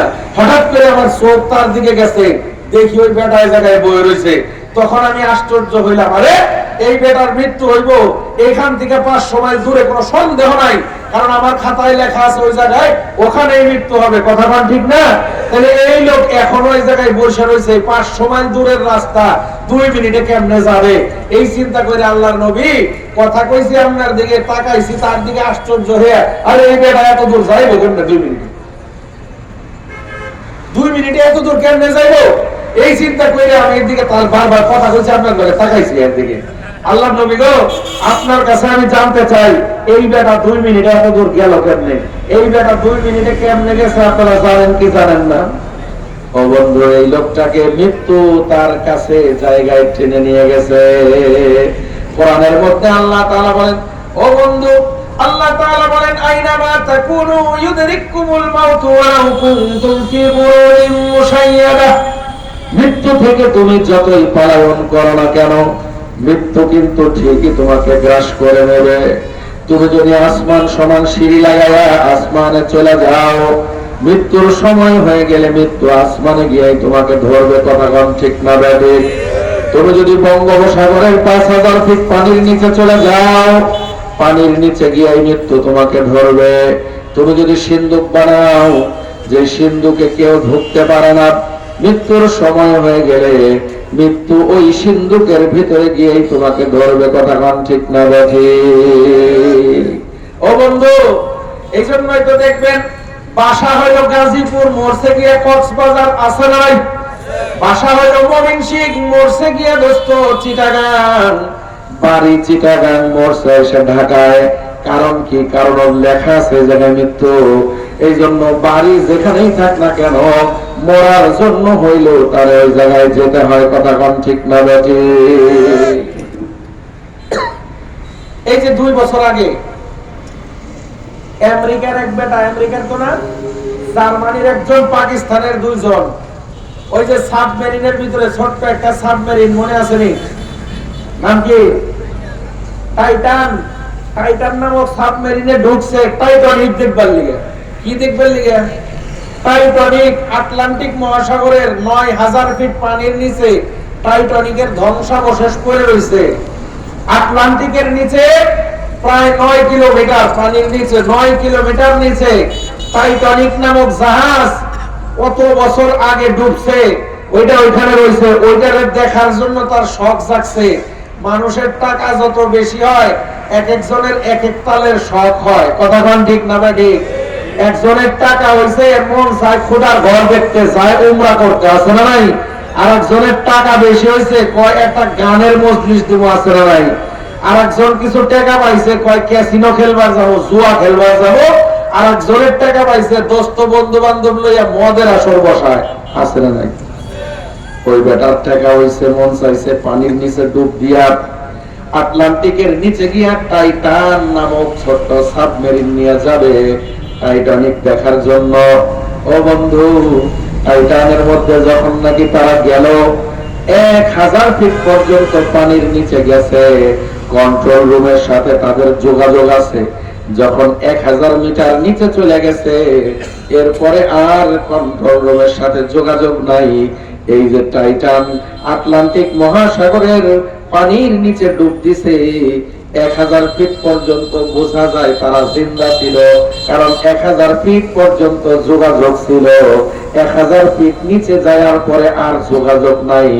অর্থ হইল ওইগুলার মৃত্যু ছিল আটলান্টিকের 1000 ফিট পানির নিচে। কথা কোন ঠিক না ঠিক? এই জন্য ওইখানে যাওয়ার পর তার মৃত্যু হয়েছে। ও বাবারা আমার, মারা আমার, আমাদেরও কিন্তু মৃত্যুর ঠিকানা লেখা আছে, সময় লেখা আছে। ও বন্ধু, আপনাদের কাছে জানবার চাই, আজরাইলের যে খাতা, ওই খাতার মধ্যে আমার আর তোমার নাম ঠিকানা আছে না নাই?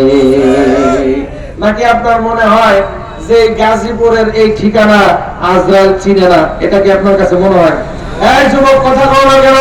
তোমার ঠিকানা আজরাইলের কাছে আছে না নাই? আরো জোরে আওয়াজ দিয়ে কওয়া আছে না নাই? যদি তোমার নাম আজরাইলের খাতায় থাকে, আজকেও তো এশার নামাজ পড়ো নাই, আজকেও তো মাগরিব পড়ো নাই, আজকে তুমি জোহর পড়ো নাই, আসর পড়ো নাই। ও বন্ধু, এক ওয়াক্ত নামাজও তুমি পড়ো না, অথচ তোমার নাম আজরাইলের খাতায় আছে। যখন তখন আজরাইল তোমাকে ধরবে, তখন তুমি কি জবাব দেবা একটু হিসাব করে নাও।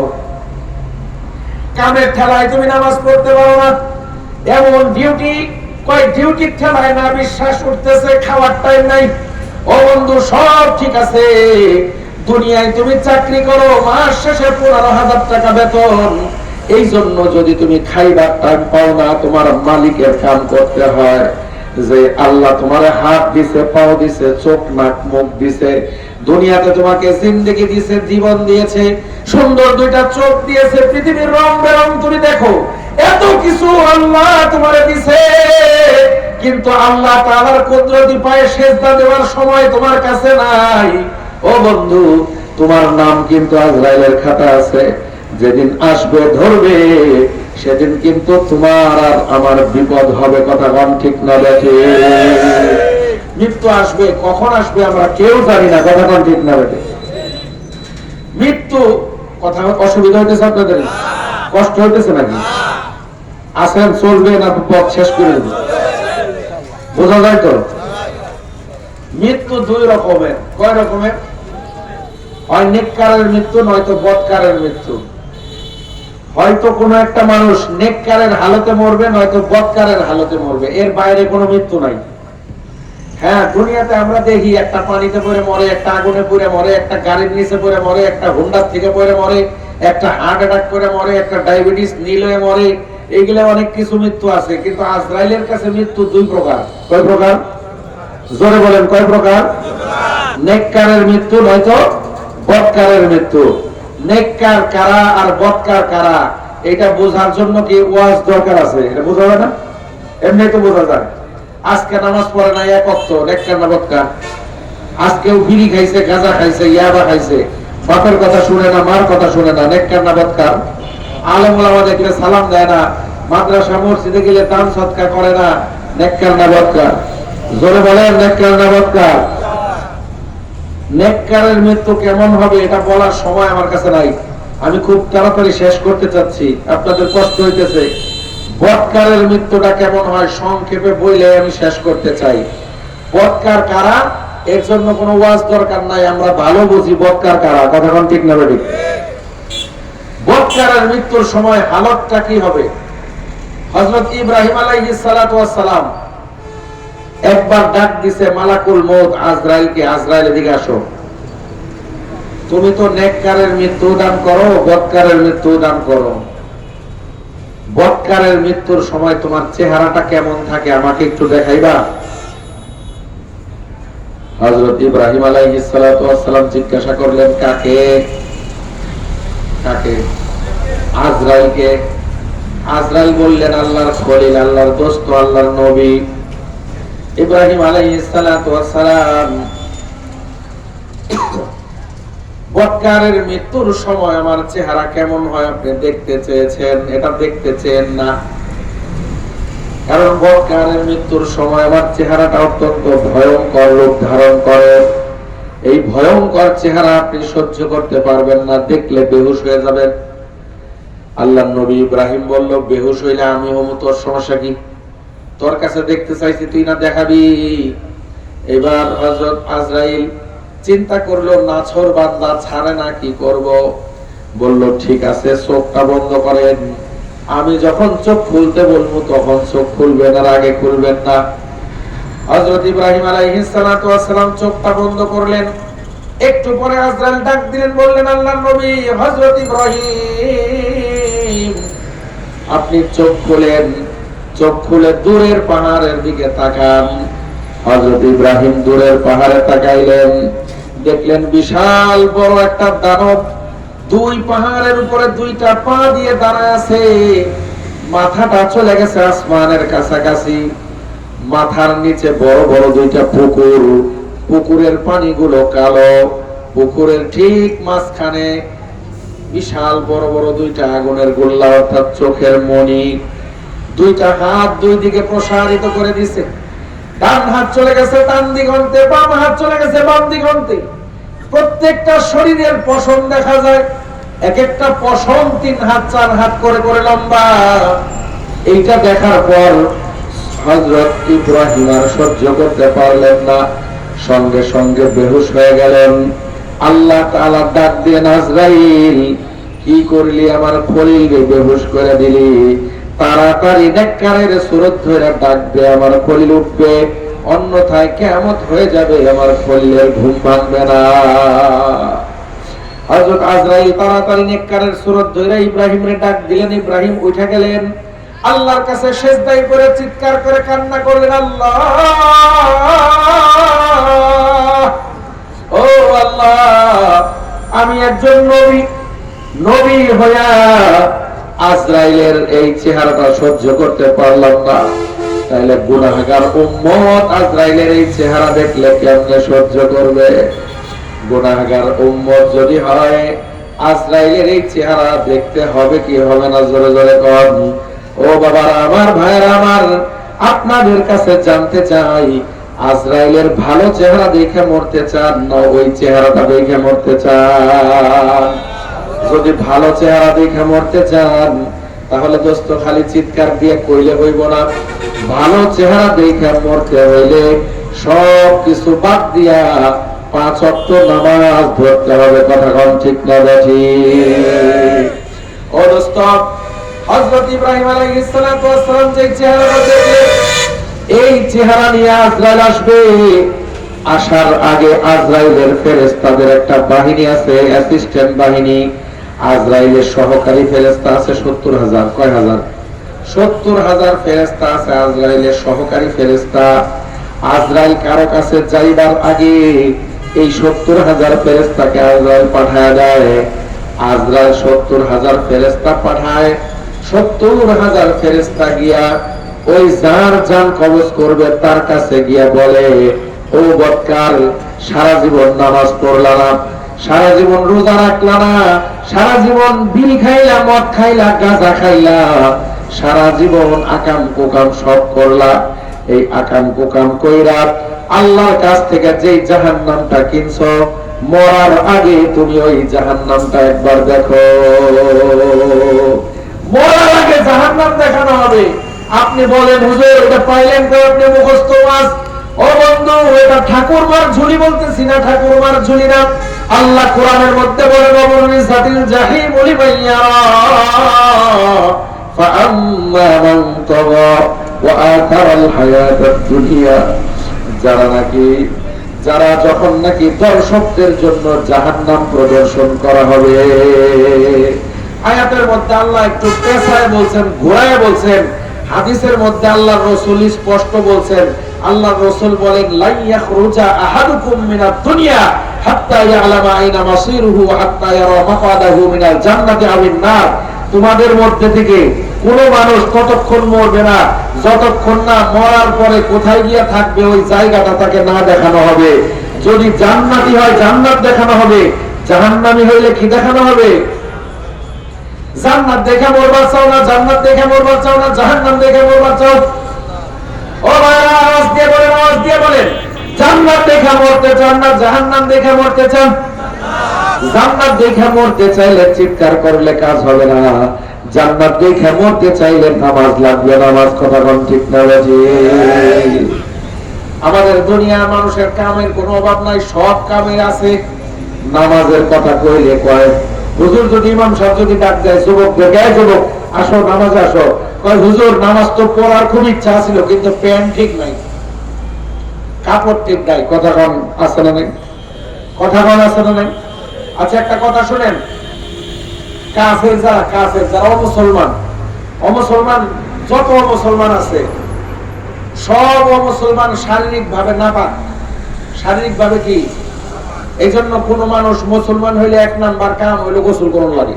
জানেন তো আপনারা, কোন মানুষ যদি হিন্দু, খ্রিস্টান, বৌদ্ধ, মগ, মুসি মুসলমান হয়, এক নাম্বার কাম কালিমা, দুই নাম্বার কাম হলো কালিমার পরে আগে গোসল করতে হইব, কারণ এই শরীরটাই নাপাক। আর মুসলমানের শরীর সব সময় পাক, মুসলমানের শরীর সব সময় পাক।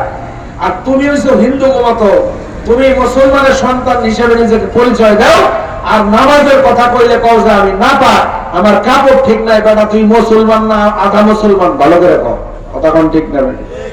তোমার সবকিছু ফিটফাট। বন্ধুরা যদি কয় আজকে রাত্রে চিটাগাং যাবো, 2 ঘন্টার নোটিশ এসে রেডি। কথা কোন ঠিক না বেটি?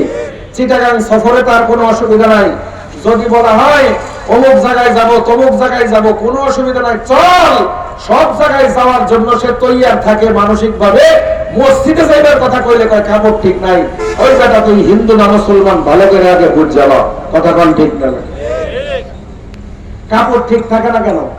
মুসলমানের কাপড় অপবিত্র কেন থাকবে? মুসলমানের কাপড় সবসময় পাক থাকবে। মুসলমানদেরকে পাক থাকার বিধান দিয়েছেন কে? পেশাব করার বিধান আছে, পায়খানা করার বিধান আছে। ওই মিয়া কাফের মুশরিক যেমনে পায়খানা করে আপনি অমনে পায়খানা করেন, আবার জান্নাতে যাইবার লেগে চান, শরম করে না? কাফের মুশরিক যেভাবে নাপাক থাকে সারাদিন, ওদের কোনো পবিত্রতা নাই। এই আপনারা যারা বাংলাদেশি মানুষ হিসেবে এই দেশে অনেক ধর্মের মানুষের বসবাস আছে না নাই? আমাদের সাভারে একটা জায়গা আছে, ওই জায়গার নামই হলো খ্রিস্টান পাড়া। ওই এলাকায় শতটা হাজার হাজার খ্রিস্টান। ছোটবেলা থেকে আমরা তাদেরকে দেখি, জানি, বুঝি। এদের কোনো পবিত্রতা নাই। মুসলমানের জন্য ফরজের গোসল আছে, কথা কোন ঠিক না? মুসলমানদের জন্য ফরজ গোসল আছে। কাফের, মুশরিক, বেদিন, খ্রিস্টান, হিন্দু এদের কোনো ফরজ গোসল শুনছেন জীবনে? শুনছেন জীবনে? তার মানে কি? মুসলমান পবিত্র থাকতে হয়। মুসলমান পেশাব করার পরে পানি ব্যবহার করতে হয়, পেশাব করার পরে ঢিলাগুলো ব্যবহার করতে হয়। মুসলমান পায়খানা করার পরে পানি ব্যবহার করতে হয়। খ্রিস্টানরা কোনোদিন এগুলা করে না। আমি যে বললাম আমরা অনেক খ্রিস্টানদেরকে চিনি, এদের কালচার সম্পর্কে জানি। ও বন্ধু, যায় দেখবেন তাদের ঘরের ভিতরে পেশাবের যে জায়গা আছে ওইখানে পানির ব্যবস্থাও নাই, কারণ পানি তাদের লাগে না খুব একটা। টিস্যু টুসু দিয়ে মুছাই তারা চলে। কারণ পবিত্রতা যে একটা জিনিস, এটা মুসলমানের জন্য আছে, খ্রিস্টান আর হিন্দুদের জন্য পবিত্রতা নাই, পরিচ্ছন্নতা আছে। পরিচ্ছন্ন আর পবিত্র এক জিনিস না। এই কথা বুঝেন, বাঙালি কথা। একটা হলো পবিত্র আর একটা হলো পরিষ্কার। পরিষ্কার আর পরিচ্ছন্ন, পবিত্রতা এক নয়। পরিষ্কার, আপনি আপনার শরীরের মধ্যে, পাঞ্জাবির মধ্যে, প্যান্টের মধ্যে গোবর লাগছে, গোবর, আপনি যদি এইটা ড্রেনের উপর দিয়ে পানি যাইতেছে, খুব স্বচ্ছ পানি, ড্রেনের পানি স্বচ্ছ হইলেও পাক না পাক, কথা কন, এইটা দিয়ে যদি গোবরটা ধুয়ে ফেলান, আপনার কাপড় পরিষ্কার হয়েছে কি হয় নাই? কিন্তু পবিত্র হয়েছে। পবিত্রতা আর পরিচ্ছন্নতা এক না, এটা বুঝাইবার লেগে চাইতেছে, বুঝছেন নি কথাটা? পরিষ্কার এক জিনিস। আপনি মনে করেন আপনার বিবির সাথে আপনার শারীরিক রিলেশন হয়েছে, ফিজিক্যালি রিলেশন হয়েছে, এখন আপনার শরীরটা হুকমান না পাক, গোসল যতক্ষণ না করবেন না পাক, কথা বলেন ঠিক না? কিন্তু শরীরের মধ্যে বাহ্যিক ভাবে কিন্তু কোনো নাপাকি নাই, পরিষ্কার পরিচ্ছন্ন সারা শরীর, কিন্তু আপনি হুকমান না পাক, বেটা তুই না পাক, যতক্ষণ গোসল না করবি ততক্ষণ তুই পাক হইবি না, কথা বলেন ঠিক না? কিন্তু শরীরে কোনো ময়লা নাই, ময়লা না থাকা এটা হলো পরিষ্কার। আর পবিত্রতা ভিন্ন জিনিস। মুসলমানের জন্য পবিত্রতা আছে, খ্রিস্টানদের জন্য কোনো পবিত্রতা নাই। পবিত্র তো থাকবেই মুসলমান। তুই বেটা হিন্দু গমত জিগাইলেই কসে আমি না পাক, তুই হিন্দু নি। আমার কথা বুঝেন না? এমনি যুবক, তুই হিন্দু, হিন্দু না হলে অপরিষ্কার, তুই অপবিত্র থাকিস কেন? পেশাব করার পরে পানি ব্যবহার কেন করস না? দুর্গন্ধ, কষ্ট লাগে না? না, একটা মানুষের রুচিরও তো একটা ব্যাপার আছে। একটা জিন্সের প্যান্ট, যারা জিন্সের প্যান্ট পরে তাদের কাছে শুনছি এগুলা 2 সপ্তাহ 3 সপ্তাহ আগে, মাসের আগে ধয় না, কারণ জিন্সের পর এগুলা ধোয়া কষ্ট, তো 1 মাসে একবার ধয়। এই বেটা যে প্রত্যেক দিন 3 বার করেও যদি পেশাব করস, 3 ফোঁটা পেশাব যদি দৈনিক লাগে, 1 মাসে কয় ফোঁটা? কথা কম না কেন? 1 মাসে কয় ফোঁটা? হ্যাঁ, 30 দিনের 3 ফোঁটা করে হইলে, হ্যাঁ 300 ফোঁটা, 1 গ্লাস পরিমাণ হয়েছে না? 1 গ্লাস পরিমাণ তো হয়েছে। 1 গ্লাস পেশাব প্যান্টের মধ্যে ডাইলা তুই থাকস, তুই আবার নিজের মুসলমান পরিচয় দেখ কেমন? 1 গ্লাস পেশাব সবসময় তুই লগে লগে ঘুরস, তোর তো মাথায় ঠিক নাই, মাথা আগে পিঠে ভাঙা দরকার, ঠিক হবে। পবিত্র নাও পবিত্র, জোরে বলেন পবিত্র নাও পবিত্র। তো অপবিত্র থাকস কেমনে? অপবিত্র অবস্থায় আজরাইল ধরলে কি করবি? খবর আছে তো? আজরাইল যে কোনো সময় আসতে পারে না। আর আপনি মনে করতেছেন আমার বয়স কম, মাত্র এখন বয়স হয়েছে 20 বছর 25 বছর, এখনই কি মরবো নাকি? আগে একটু বয়স হোক, এই যে বাইকও কষ্ট হইতেছে, বাদ দিয়ে দিন, 1 ঘন্টা তো হয়ে গেছে,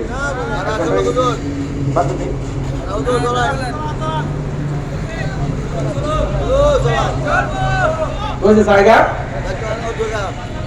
2 নাম্বার, ঠিক আছে তাহলে যান। 2 নাম্বার না, আবার আয় পড়েন 2 নাম্বার করে না, মাত্র মাসলা শুনছে তো, কইলো যে একটু ট্রাই করে আসি, পবিত্র হয়ে আসি। অসুবিধা হইতেছে না আপনাদের?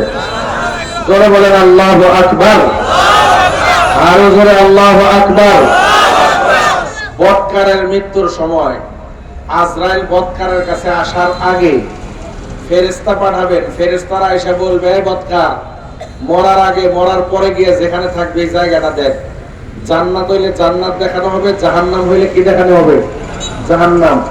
জাহান্নাম যদি একটা মানুষে দুনিয়াতে থাকতে দেখায়, তার অবস্থাটা কি হবে বুঝছেন তো? এই অবস্থায় আজরাইলের ওই রূপটা লয়ে আজরাইল আইব। আজরাইল আসার পরে তার জানটা কবজ করবে কেমনে? হাদিসের মধ্যে অনেক রকমের হাদিস আছে, আমার বলার সময় কম, আমি কিছুক্ষণের মধ্যে শেষ করব, শেষ পর্যন্ত শুনেন, বসেন। ও বন্ধু, একটা হাদিস শোনাই। হাদিসের মধ্যে আসছে একটা জীবন্ত ছাগল, এই ছাগলের 2টা ঠ্যাং যদি আপনি একটা গাছের ডালার সাথে শক্ত করে বাঁধেন, এরপরে একটা চাকু দিয়া ছাগলের ডাইন পা থেকে গোল করে 1 ইঞ্চি চামড়া উঠান, চতুর্দিক দিয়ে গোল করে 1 ইঞ্চি চামড়া উঠাইছেন, বাম হাত থেকেও কমাও, বাম হাত থেকেও 1 ইঞ্চি চামড়া উঠাইছেন, ছাগলের ঠ্যাং গাছের লগে বাঁধা। এমত অবস্থায় একজন শক্তিশালী যুবক 2টা প্লাস দিয়া এই চামড়ার মধ্যে আর এই চামড়ার মধ্যে ধইরা একটা জোরে হেসকা টান দেয়, ছাগলের চামড়াটা শরীর থেকে চর চর চর করে খুলে আসে।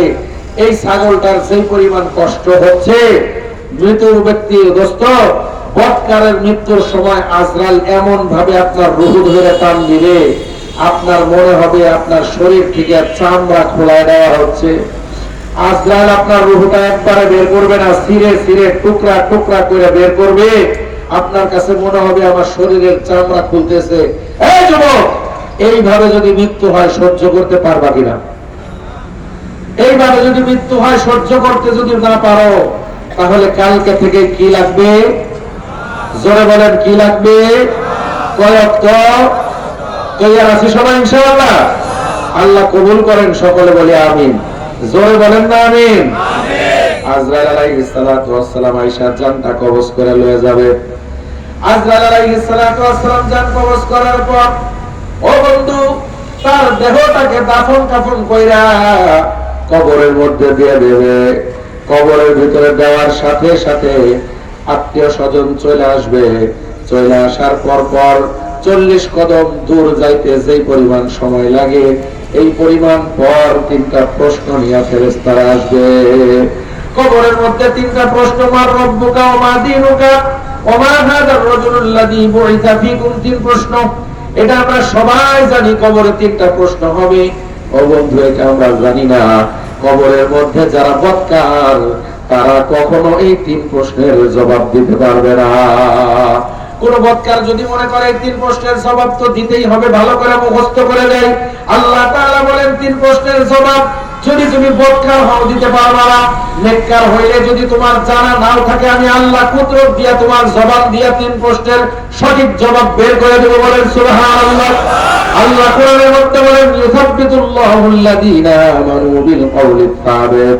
যারা নাকি বৎকার তাদেরকে আমি আল্লাহ জবাব দিতে দেব না। যারা নেককার তারা জবাব জানা না থাকলেও আমি আল্লাহ তাদের পক্ষ থেকে কুদরত দিয়া জবাব বের করে দেব। যখন জবাব দিতে পারবে না তখন মায়ের শুরু হবে মায়ের। ও বন্ধু, কবরের আযাব সম্পর্কে অনেক কথা আছে, আমার বলার সময় নাই। একটা হাদিস বলি শোনেন। ফেরেশতারা আসবে এরকম মোটা মোটা লোহার ডান্ডা নিয়ে, ওই ডান্ডায় না মাথার মধ্যে খালি বাড়ি মারবে। এই ফেরেশতারা অন্য কোথাও মারবে না, শুধু মাথার মাঝখানে। মাথার মাঝখানে মারবে, মাথাটা বেলের মতো ঠাস করে ফাইটা যাবে। মাথার মগজগুলো ছিটকায় ছিটকায় কবরের সাথে লাগবে। ও বন্ধু, আপনি বলতে পারেন হুজুর এরকম একটা বাড়ি দিলে তো মরে যাবো, আর কোন শাস্তি নাই, বাইসা গেলাম।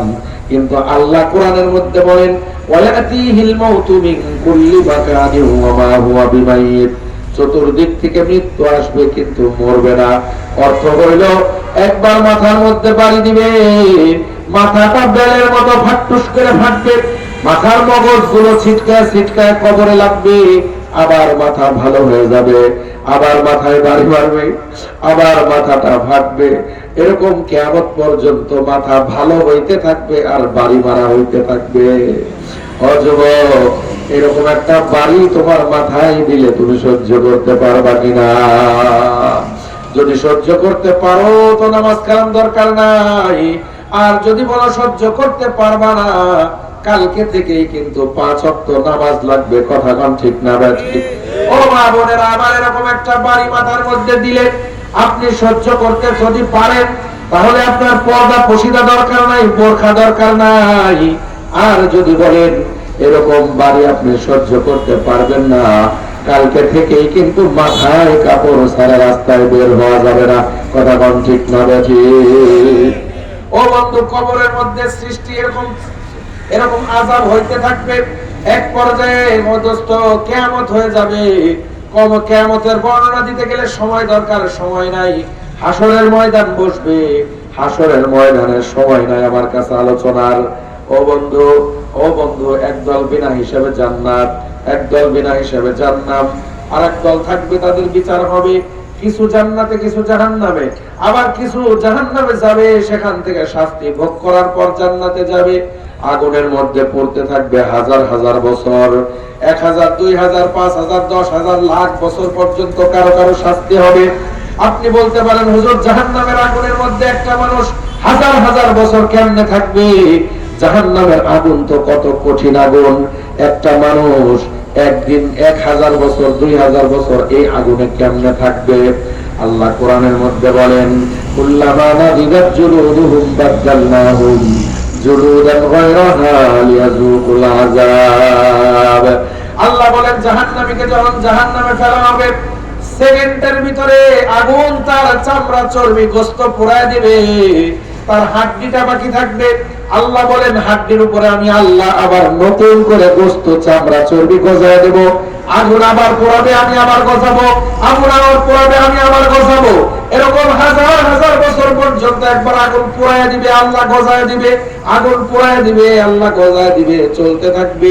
হাজার হাজার বছর পরে আল্লাহ ডাক দিবেন, খুযুহু ফাগুল্লু সুম্মা জাহিমা সাল্লু সুম্মা ফি সিলসিলাতিন দারুহা 70 দিরান ফাসলুহু। আল্লাহ ডাক দিয়ে বলবেন, ও ফেরেশতারা কই আছো, এটারে ধরো। ওই যে আগুনের ভিতরে পড়ে রয়েছে, এটা উঠাও। এটা বড় বদমাশ ছিল, পাজি ছিল, মাহফিলের ভিতরে মাহফিল শুনছে আর কইছে কালকে তা নামাজ পড়বো, কিন্তু পড়ে নাই। এটা বড় বদজাতা ছিল, এটা ধরো, এটার গলার মধ্যে ফাঁসি লাগাইয়া টাইনে উঠাও, এইখান দিয়া শাস্ত্রাইতে নিয়া ওই জাহান্নামের মধ্যে নিয়ে ফেলাও। এবার ফেরেশতারা এটাকে টাইনে উঠাবে, একটা শিকল নিয়ে আসবে, শিকল। ফেরেশতাদের শিকলটা দোস্ত তামার শিকল না, লোহার শিকল না, দস্তার শিকল না, এই শিকলটা হলো আগুনের শিকল। আল্লাহ কোরআনের মধ্যে বলেন, ইন্না লাদাইনা আনকালাও ওয়া জাহিমা। জ্বলন্ত জাহিম একটা আগুনের শিকল আইনা ওর গলার মধ্যে লাগাবে, লাগাইয়া টাইনা পেঁচাইয়া উঠাইয়া শাস্ত্রাইতে এক জাহান্নাম থেকে আরেক জাহান্নামে নিবে। অন্যরা জিজ্ঞাসা করবে, এটাকে শাস্ত্রাইতে ওঠো কেন?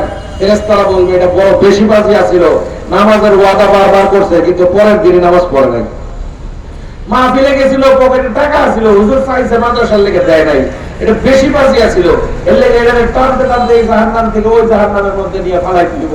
ওই জাহান্নামের মধ্যে পড়বে, আবার কয়েক হাজার বছর চলবে। আল্লাহ আবার ডাক দিবেন, অন্য আয়াতের মধ্যে বলেন, খুযুহু ফাতিলুহু ইলা সাওয়াইল জাহিম সুম্মা সুব্বু ফাওকা রাসিহি মিন আযাবিল হামিম। আল্লাহ বলবেন, এটাকে ধর, দইরাইনা জাহান্নামের এই যে মাঝখানে একটা খুঁটি আছে, খুঁটির লগে বাঁধা আলা, এরপরে মাথার মধ্যে গরম পানি ঢেলে দাও। এরপরে ফেরেশতারা গরম পানি আনবে। কেমন গরম পানি দোস্ত? ও বন্ধু, গরম পানির উপরে যে বলক উঠে দেখছেন নি, বলক, এক একটা বলক 70 গজ পর্যন্ত উপরে উঠবে। এমন গরম পানি আইনা মাথার মধ্যে ঢেলে দেওয়া হবে। ঢালার সাথে সাথে চামড়া চর্বি গোশত গুলো দোস্ত গইলা গইলা শরীর থেকে পড়তে থাকবে। ও ভাইরা আমার, এই গরম পানি আমার আপনার মাথায় ঢাললে সহ্য করতে পারবেন? আওয়াজ দিয়ে বলেন, সহ্য করতে পারবেন? ও মা বোনেরা, এই গরম পানি মাথায় ঢাললে সহ্য করতে পারবেন? যদি সহ্য করতে পারেন, মাথায় কাপড় দরকার নাই, পর্দা দরকার নাই। আর যদি বলেন এই গরম পানি সহ্য করতে পারবেন না, কালকে থেকেই কিন্তু মাথায় কাপড় দিয়ে রাস্তায় চলতে হবে। কথা বলেন ঠিক না বেটি? অবন যেরকম শাস্তি চলতে থাকবে, আল্লাহর কাছে এইবার জাহান্নামী বলবে, আল্লাহ খিদা লাগছে, খাইবার দাও। আল্লাহ বলবেন, লাআকিলুনা মিন শাজারিন মিন যাক্কুম ফামালিউনা মিনহাল বুতুন। ওরা যাক্কুম খাওয়াও। যাক্কুম নিয়ে আসবে, কাঁটাদার ফল, চতুর্দিকে কাটা একটা ফল, এটা এনে খাইতে দিবে, কিন্তু ফেরেশতারা দেওয়ার পরে খাবে না। কিন্তু ফেরেশতারা ঘাড়ের পিছনে জাহান্নামের চুল থাকবে, এরকম টান দিবে, হয়ে যাবে। এরকম ফেরেশতারা গলার মধ্যে যাক্কুম দিবে, অন্য ফেরেশতা লাঠি দিয়ে গোটায় গোটায় যাক্কুম পেট পর্যন্ত পৌঁছায় দিবে। আল্লাহর কাছে বলবে, আল্লাহ পানি খাবো, পানি দাও। আল্লাহ বলেন, লাআকিলুনা মিন, আল্লাহ বলেন, ফাশারিবুনা আলাইহি মিনাল হামিম ফাশারিবুনা শুরবাল হিম। অন্য আয়াতের মধ্যে বলেন, ওয়া ইয়াস্তাগীথু ইউগাথু বিমাইন কাল মুহলি ইয়াশউল ওয়াজুহ বিসাশ শারাবু ওয়া সাআত মুরতাফাকা। গরম পানি, রক্তপুষ, তেলের নিচে যে গাদ পড়ে, এরকম গাদের মতো দুর্গন্ধযুক্ত পানি, গরম পানি আইনা দিবে। গরম পানি খাইতে চাবে না, ফেরেশতারা জোর করে খাওয়ায় দিবে। এই গরম পানির গ্লাসটা এমন গরম থাকবে বন্ধু, যখন মুখের কাছে গরম পানির গ্লাসটা ফেরেশতারা জোর করে নিবে, গরম পানির গরমের কারণে জাহান্নামীর কপালের চামড়াটা গইলা গইলা টপ টপ করে গ্লাসের মধ্যে পড়বে। এরপরে ফেরেশতারা জোর করে ধইরা ওই পানি গলার মধ্যে ঢালবে। ঢালার সাথে সাথে ভিতরের আপ নারী বুড়ি যা আছে টাস টাস করে ফাইটা পায়খানা পেশাবের রাস্তা দিয়ে পড়তে থাকবে। এই গরম পানি সহ্য করতে পারবেন? এই গরম পানি সহ্য করতে পারবেন? যদি না পারেন কি লাগবে বলেন? জোরে বলেন না কি লাগবে?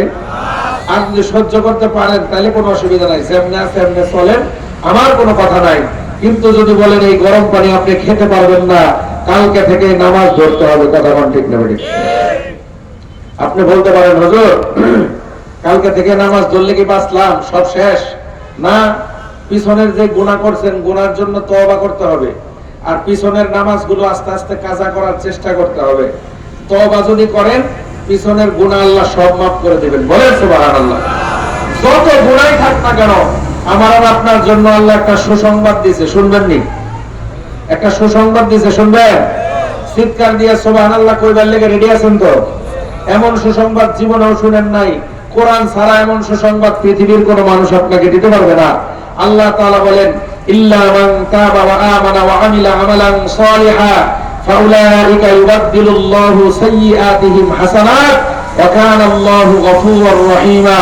সূরা ফুরকান আয়াত নাম্বার 70। আল্লাহ তাআলা বলেন, কোন আল্লাহর বান্দা যদি অনেক পাপ করে থাকে, গুনাহ করে থাকে, তার গুনাহ যদি আটলান্টিক মহাসাগরের পানির সমান হয়, কোনো অসুবিধা নাই। মাত্র 2টা কাজ যদি ঠিক মতো করে। কয়টা কাজ? জোরে বলেন কয়টা কাজ? আরো জোরে কয়টা? এখনো সবাই কয় নাই, কয়টা? আরো জোরে বলেন কয়টা? আল্লাহ তাআলা বলেন, ও বান্দা যতই গুনাহ করে থাকো কোনো অসুবিধা নাই, কাম যদি 2টা করতে পারো, তোমার গুনাহ যদি আটলান্টিক মহাসাগরের পানির মতো হয়, আটলান্টিক মহাসাগরের যত বালু কণা আছে ওই পরিমাণ যদি তোমার গুনাহ হয়, যদি 2টা কাম করতে পারো, 1 নাম্বার কাম হলো তাওবা, তওবা করা। 2 নাম্বার কাম হলো আমানা ওয়া আমিলা আমালান সালিহা। 2 নাম্বার কাম হলো নেক আমল শুরু করে দাও। 1 নাম্বার কাম তওবা। বলেন 1 নাম্বার কাম কি? তওবা। দিল থেকে যদি কেউ তওবা করে 1 নাম্বার কাজ কি? তওবা। 2 নাম্বার কাজ হলো নেক আমল, নেক আমল, নেক আমল। নামাজ পড়া নেক আমল, জিকির করা নেক আমল, সালাম দেওয়া নেক আমল, বিবির সাথে সুন্দর করে কথা বলা নেক আমল, বিবিকে মুখে লোকমা তুলে দেওয়া নেক আমল, ও বন্ধু মসজিদে দান করা নেক আমল, মাদ্রাসায় দান করা নেক আমল। এরকম হাজারো নেক আমল আছে। যদি আল্লাহর বান্দা 2টা কাম করে, একটা হলো তওবা করে, পিছনের গুনার জন্য লজ্জিত হয়, পিছনের গুনাহ ছেড়ে দেয়, আর কোনোদিন করবে না বলে অঙ্গীকারবদ্ধ হয়, 2 নাম্বার কাম যদি নেক আমল শুরু করে দেয়, আল্লাহ তাআলা বলেন, ও বান্দা ভয় পাইস না, ভয় পাইস না, তোর পিছনের যত গুনাহ আছে আমি আল্লাহ খালি মাফ করে দিব তাই না, পিছনের জীবনের সব গুনাহগুলোকে আমি আল্লাহ মাফ করে দিয়া এই গুনাহগুলোকে নেকির দ্বারা পরিবর্তন করে দেব।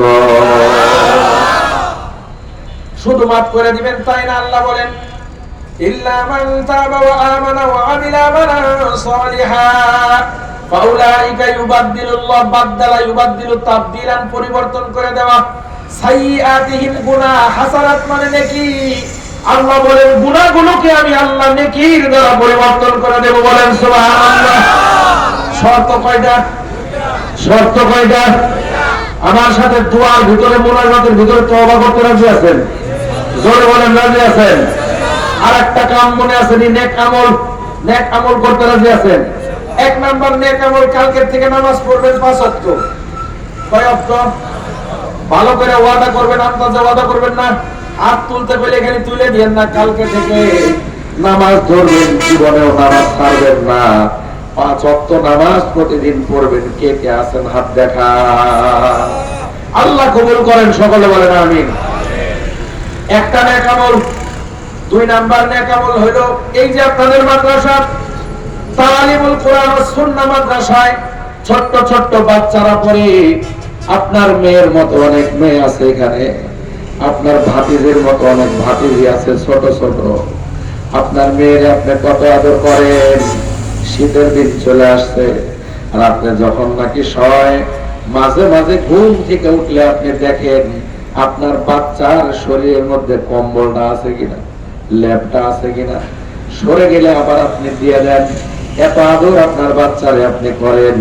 আপনার ওই বাচ্চার মতো ছোট্ট ছোট্ট ফুটফুটে বাচ্চারা তালিমুস সুন্নাহর মধ্যে, তালিমুল কোরআন ওয়াস সুন্নাহর মধ্যে পড়ে, নিচে ফ্লোরের মধ্যে বসে ঠান্ডার ভিতরে।